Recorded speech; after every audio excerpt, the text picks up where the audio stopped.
when parents can just understand very simple questions like that, how are you doing that? Repeat it often enough can really have a dramatic impact on interrupting pattern and getting kids in a different position to change the thinking process.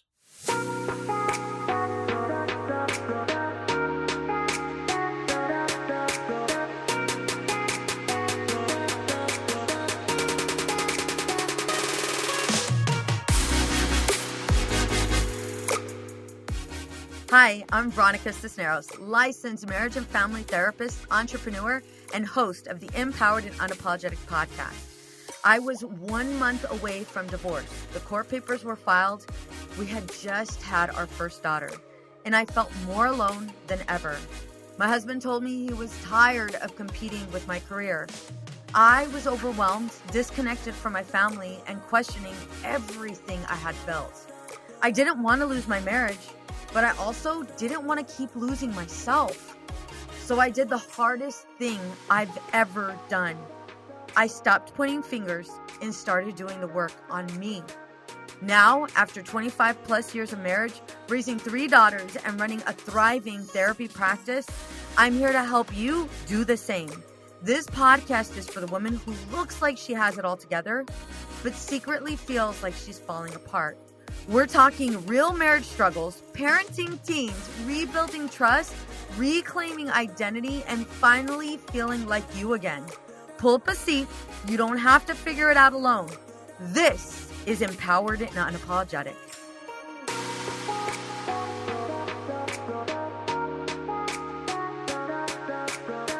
Coach Chuck Bernard isn't just an author and speaker. He's a father of 4 who has spent more than 30 years in education, coaching teenagers to not just perform on the field or in the classroom, but to thrive in life. With a master's degree in special education, certifications in advanced behavioral modeling, NLP, timeline therapy, hypnotherapy, and mental wellness coaching, Chuck has a unique gift for helping people break free from limiting beliefs and stress. But what makes Chuck relatable isn't just his credentials, it's his lived experience. He's walked across burning coals with Tony Robbins 3 times, coached baseball for 50 years, and mentored countless students. His greatest passion is seeing people plant seeds of possibility in their lives, letting go of negativity, creating powerful rituals, and becoming champions in every area of life. Ladies, welcome back to Empowered and Unapologetic. Let's be real. We've all had mornings where we wake up already drained, scrolling our phones, stressing about our to-do list, wondering how we're supposed to keep showing up for our family and our lives. I've had nights personally where I collapse into bed with resentment, shame, and just pure exhaustion, and the cycle repeats. That's why today's episode matters. My guest, Coach Chuck Bernard, is here to coach us on how to break that cycle by becoming what he calls a sower of seeds. People who self-identify, own their story, and weed out negativity so they can plant possibility in their lives. By the end of today's episode, you'll learn how to self-identify the beliefs, labels, and unresolved emotions that are holding you back, how to own your story by letting go of what no longer serves you, and how to create morning and evening rituals that shift your entire day, your family, and even your marriage. And Chuck has a special gift for you.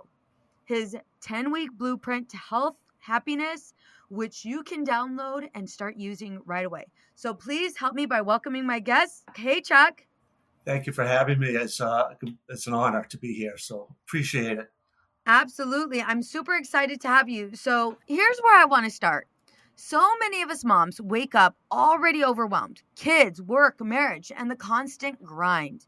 You say we need to start by sowing seeds. Can you explain what that means and why it matters?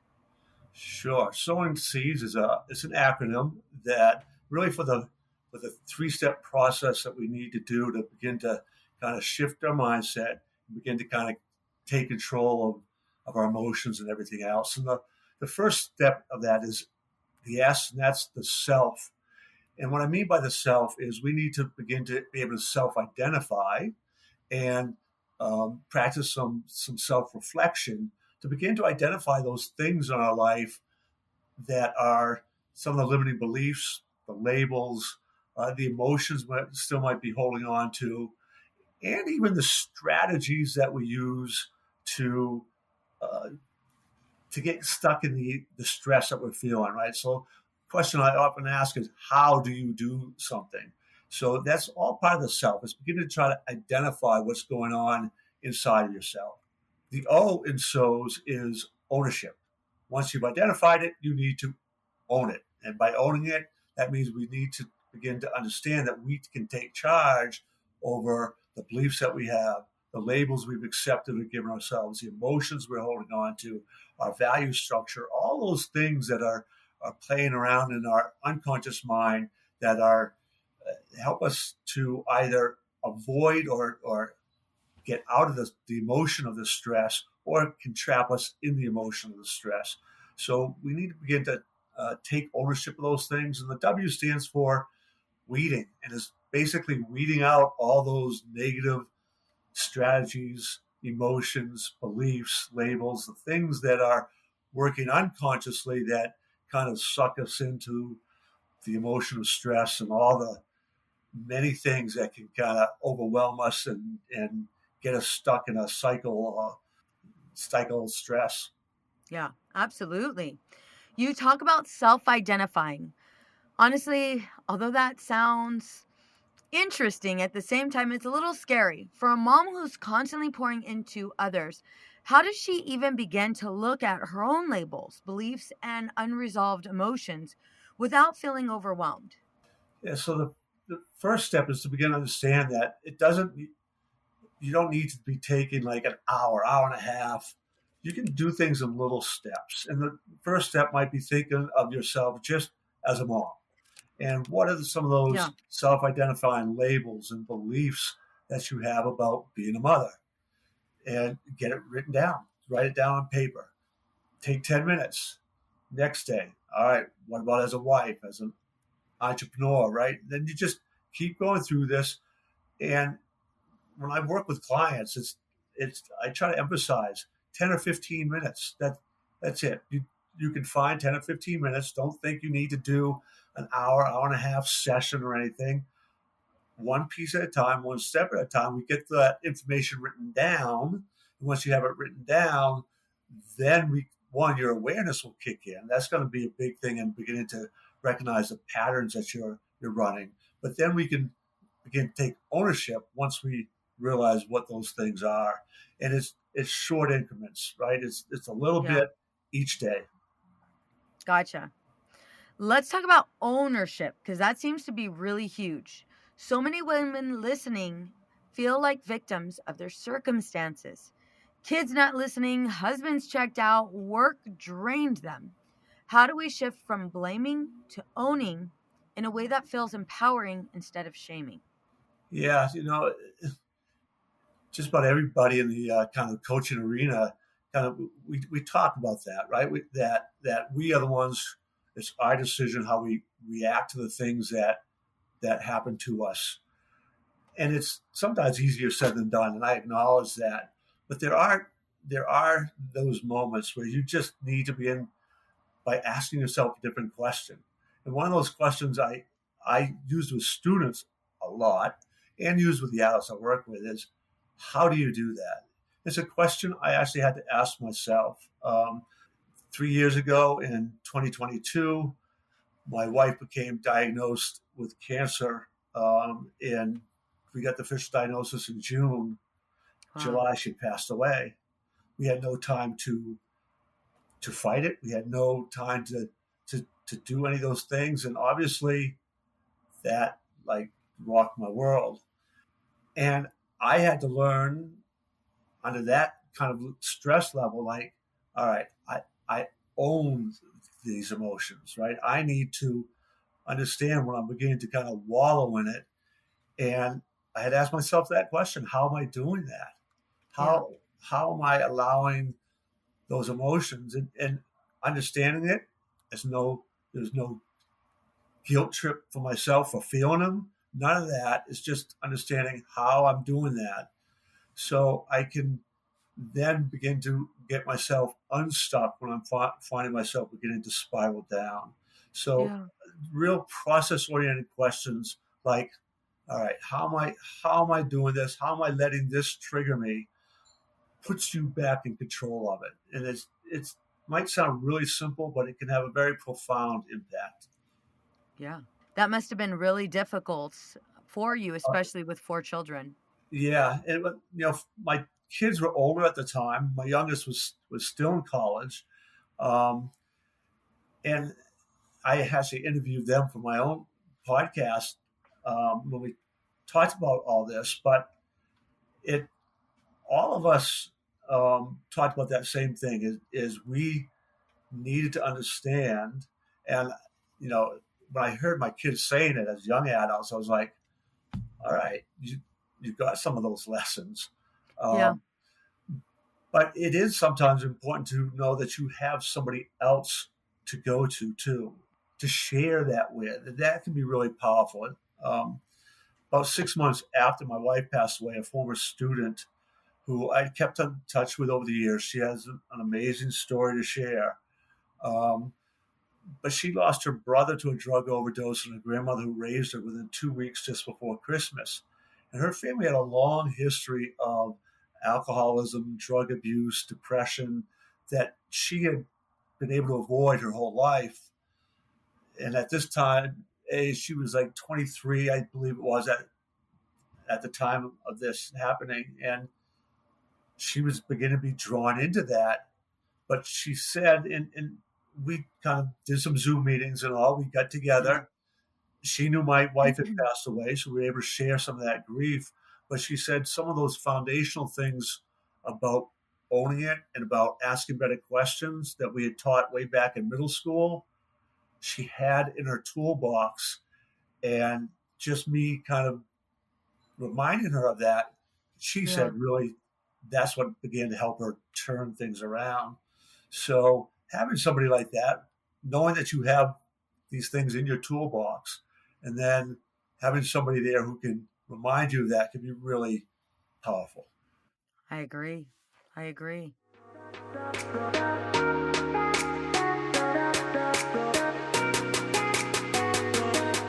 Nothing breaks my heart more than watching women pour into everyone else and feel like they've completely lost themselves in the process. That's why I have founded Outside the Norm Counseling, because therapy shouldn't feel like one more thing on your to-do list. It should feel like relief.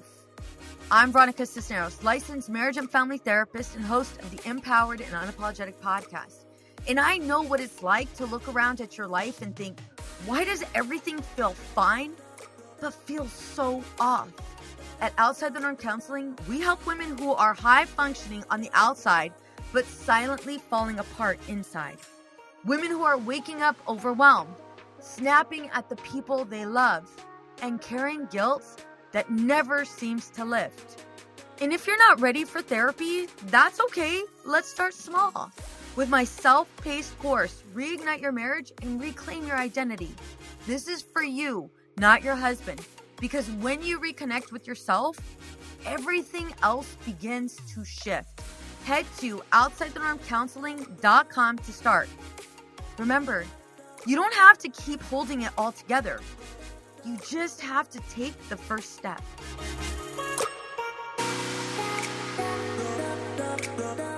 You mentioned weeding negativity. For me, that looks like scrolling, zoning out with food, or lashing out when I'm exhausted. What does weeding actually look like in practice for a working mom who already feels maxed out? Yeah, there's a couple tools I talk about that, if they can become habits, are really important. One of them is journaling, and it does not need to be long. People oftentimes think when they journal, you got to sit down and just write all this in-depth stuff, and you Yeah, don't. It could be simple things like tough day. It was a 9 on a scale of 10. This is what triggered me. yeah, I allowed my inner voice to keep telling me that I was worthless, what have you. All right, boom, you made it aware, you put it down on paper. that awareness now it's out there, and now you can go, all right, that inner voice, I can start saying something different to myself once you kind of see it down on paper. So that journaling can be really powerful. Uh, then the other thing is anchoring. And by anchoring, I mean it's that stimulated response. And there's two powerful anchors that we all have. One of them is music, which I think probably everybody in your audience has songs that make them smile, uplift them. There also might be songs that do just the opposite. And beginning again to make that playlist of things that you can put on when you aren't feeling all that great, when you aren't feeling all that great about yourself, when you are feeling a little bit overwhelmed, and you put on that playlist, and it can just have a tremendous impact Yeah. on shifting your mood. The other one is smells. Smell is a powerful anchor. I baking of bread for me, whenever I smell that, takes me right back to my grandmother's house, you know. So, and the smell of roses is something that reminds me of my wife, and it can be something that just helps me ground me, right? Um, so those are two really powerful anchors, but it can be a touch. I often recommend, especially when I'm working with athletes, using their thumbnail and just pressing down on that at the peak of a positive emotional experience. So Mm. sometimes you might need to visualize something that really makes you laugh. You know, the movie Hook, where Robin Williams played um, Peter uh, Pan. yeah, Peter Pan, and his happy thought when he found that was able to make him fly. So when you find your happy thought and you relive something that really made you happy, just a simple touch of like your thumbnail's good, maybe pulling on your earlobe. Although if you have earrings, that might not work well. But thumbnails usually very, nobody does that, and you Yeah. can build a positive anchor that can quickly get you out of that. Another way of anchoring is breath work. I'm a big proponent of breath work. So uh, deep sighs can be powerful. You know, Yeah. I was a dad, am a dad, but I had four kids. At one point, I used to like to tell people that I had four kids under the age of four. And, there are those moments where I needed those anchors, right? Yeah. Needed to take that breath, Absolutely. you know. Yes. And it can be very simple, but quite profound. How does planting possibility and creating rituals ripple into a marriage? Can you share an example of how this impacts emotional intimacy or communication with the spouse? Yeah, so planting possibilities is it's basically I have programs for students. Then I have programs for staff and parents that are when I go into a school, I'll give the one for the students and then a separate one for parents and staff and all. The message is essentially the same. It's a little bit different for the parents and staff where I tend to talk more about some of these things like asking the right question and the power of doing that to interrupt. But inevitably, we talk about mindset, what goes into it, just learning about a growth mindset, fixed mindset, and stress enhancing mindset for students have been shown that they're more likely to take on more challenging classes and do well. Just learning about it. So I teach them about it, but then I show them some of these tools and the mindset ways to change your beliefs when you Yeah. begin to identify that. So I give them those tools. Then with the parents, I talk about all those things, but also talk about the questions. And I give them access to one of my little mini courses on doing that. And one of the great examples of the power of this was back early in my education career. I was actually filling in for another teacher, and there was a student that I knew of. Everybody in the building knew of him. He was an eighth grader. He had been getting kicked out of classes regularly for 3 years, and he had a behavioral plan. He had a one-to-one assigned to him. He wasn't violent. He wasn't dangerous. He just was disruptive to the learning environment. So he was getting kicked out all the time. Yeah. And I kind of knew that he would be because I'm filling in for his regular teacher. So he's gonna he's gonna show all his behaviors. And sure enough, within like 5 minutes, he's doing all these crazy things, and somehow he's able to get a CD into the teacher's boombox in the back, and it played Big Balls, the AC/DC song, and so he got kicked out. But when the ed tech took him out, I had to go out in the hallway, and I just had to ask him, and I looked directly at him and said, "Jimmy, why are you such a pain in the butt to everybody?" He looked directly at me and he said, "Because that's what I am." And I went, "Oh, how did you decide that?" And he was, "I didn't decide that. That's just what I am." Then I said, "Oh, so you chose to believe a lie." And I went into the classroom and he went off. Now, in that moment, when I said, "How did you decide that?" he didn't know. I interrupted his pattern. He's like, "I didn't decide it." And then I was able to embed a suggestion like, "Oh, so you chose a lie." Now that's kind of embedded. Now, if his parents and other teachers were doing that regularly, any of the counseling he was getting would have been that much more beneficial because we are interrupting his pattern often enough that when you do it often enough, he wouldn't be able to replay it. Yeah. So when parents can just understand very simple questions like that, how are you doing that? Repeat it often enough can really have a dramatic impact on interrupting pattern and getting kids in a different position to change the thinking process. Mm-hmm. Moms often carry guilt for not doing enough, guilt for losing their temper, guilt for even wanting a break. How can the SOW framework help women release guilt and start living from a place of possibility instead of pressure? Yeah. So, once you begin to kind of take care of yourself, that opens up your ability to think more clearly, make better decision making, control your own emotions. When any of us, doesn't matter, when we get stuck in the emotional stress, that interferes with our ability to make decisions.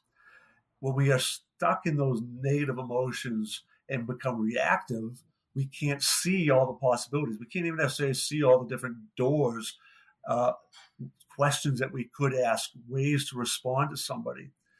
So when we begin to take care of ourselves and we identify all those beliefs, we begin to take ownership of them. We begin to do things in our own life, Yeah. manage ourselves.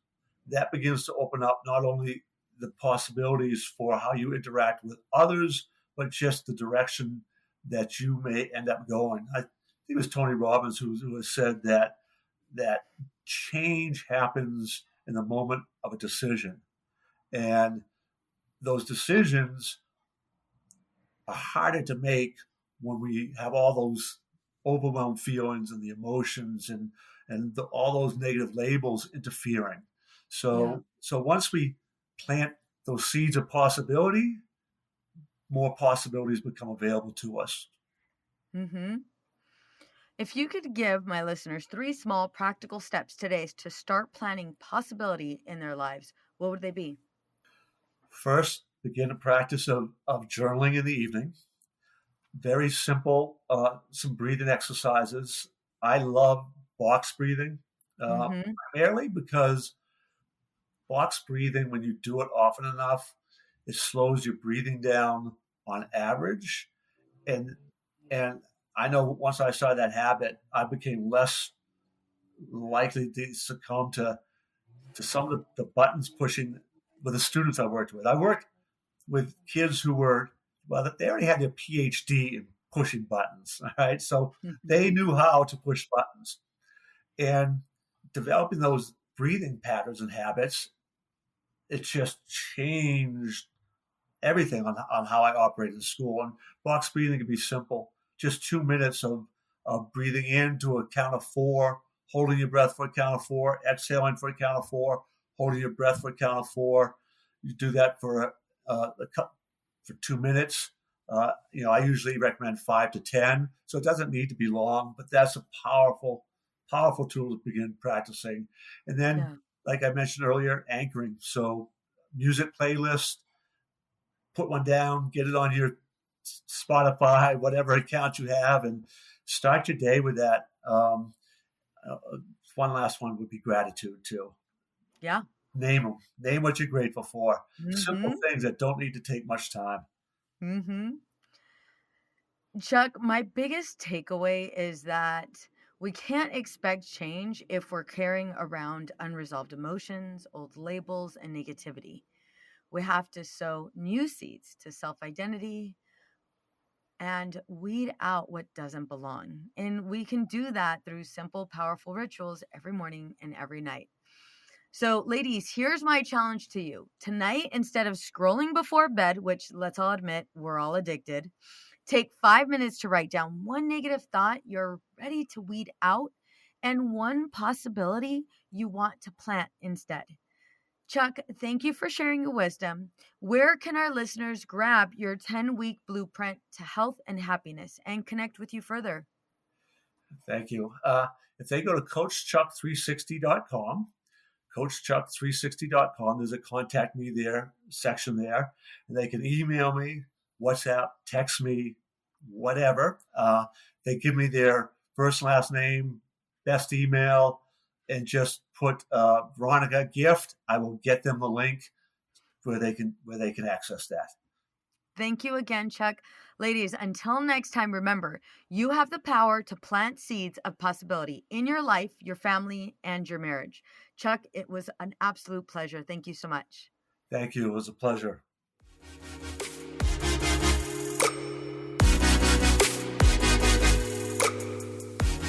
Raise your hand if you are ready to level up your marriage for 2023. Do you find that you're spending your time together with your husband checked out and in front of the TV? I know you're ready for tangible strategies that actually get you results. Reignite the spark in your marriage, have fun, and grow together. Well, I hope you have your hand raised at this minute because I have something special for you. I'm introducing my brand new 6-question marriage predictor quiz that's gonna give you personalized results to catapult you into the next stage of your marriage journey. That means you'll receive the results to where your marriage can get the best help. If you've got just 1 minute, head to veronicacisneros.org/quiz. Again, that's veronicacisneros.org/quiz, and you could take my brand new quiz, Marriage Predictor. Get your results delivered right to your email address. Again, that's veronicacisneros.org/quiz, veronicacisneros.org/quiz.